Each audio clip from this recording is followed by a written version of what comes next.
नमस्कार दोस्तों, कैसे हैं? उम्मीद करती हूँ आप अच्छे होंगे, स्वस्थ होंगे। इन्हीं उम्मीद के साथ आज हम फिर से जानने वाले हैं यूपी रेवेन्यू कोड 2006 की बातें। उत्तर प्रदेश राजस्व संहिता 2006 की बातें। आज इसके अंतर्गत हम जानने वाले हैं तहसीलदार किसे कहते हैं, तहसीलदार के कार्य कौन कौन से होते हैं, तहसीलदार यूपी रेवेन्यू कोड में किस धारा के अंतर्गत आते हैं या किसके नियंत्रण में कार्य करते हैं। दोस्तों, मैं हूं अर्चना प्रजापति। हमारे channel AP legal information in Hindi में आपका स्वागत है। दोस्तों, सबसे पहले तो बात यह करेंगे कि यूपी रेवेन्यू कोड का जो वीडियो था, इससे पहले भी जो टॉपिक अच्छा था, जो लाभदायक आपको साबित हो सकता है, वह हमने अपलोड करके रखा हुआ। वहां से जाके UP revenue code 2006 play store में जाइएगा, वहां से क्लिक करिएगा, वहां से सारी जानकारी आपको मिल जाएगा। तो तहसीलदार किसे कहते हैं? तो हर तहसील में जो राज्य सरकार है, हर जिले में तहसीलदार और न्यायिक तहसीलदार की नियुक्ति कर सकती है, जैसा वह उचित समझे। तहसीलदार जो होता है, तहसील का भार यानी चार्ज ग्रहण करता है और वह परगना अधिकारी सहायक कलेक्टर के नियंत्रण में कार्य करता है। तहसीलदार जो होता है, परगना अधिकारी सहायक कलेक्टर के नियंत्रण में कार्य करता है।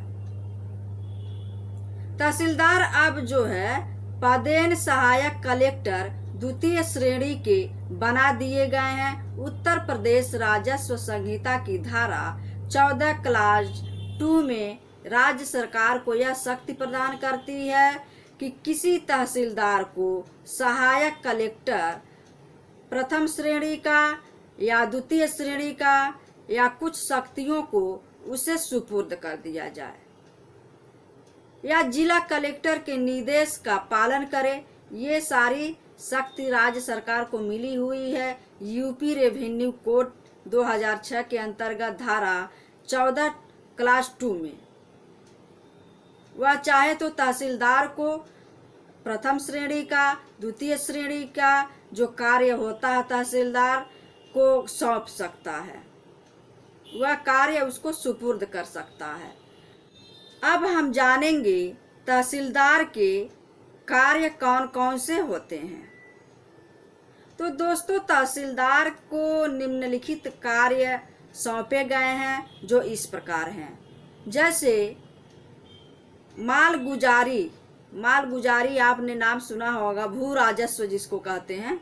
मालगुजारी, भू राजस्व, नहर राजस्व, केनल रेवेन्यू जिसको कहते हैं, तबाकी तथा अन्य सरकारी देयों की वसूली करना तहसीलदार का कार्य होता है। दूसरा क्या है?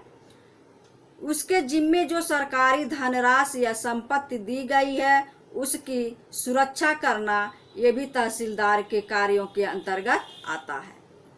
इसके बाद क्या है कि परगना अधिकारी को निम्न बातों का वह रिपोर्ट करेगा। कौन कौन सी वह बातें हैं, आइए हम जानते हैं। तहसीलदार का जो रिपोर्ट करेगा परगना अधिकारी को, जिसके नियंत्रण में वो कार्य करता है, वो कौन से रिपोर्ट हैं।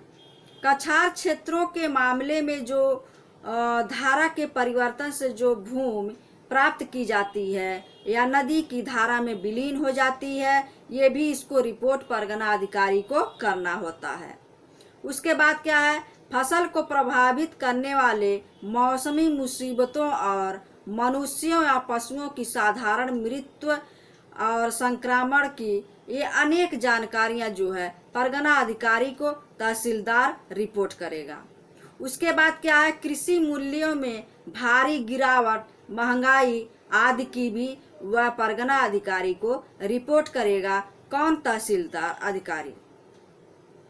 उसके बाद है भूमि की उर्वरा शक्ति को अत्यधिक प्रभावित करने वाले सभी मामलों को वह परगना अधिकारी को रिपोर्ट करेगा तहसीलदार।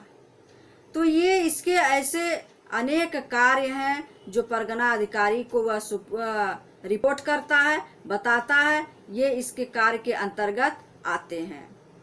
और ये जो कार्य होते हैं बहुत ही महत्वपूर्ण कार्य होते हैं, जो कि एक तहसीलदार को रिपोर्ट करनी होती है परगना अधिकारी को। तो ये जानकारी आपको कैसा लगा हमें ज़रूर बताइएगा। तब तक के लिए जय हिंद।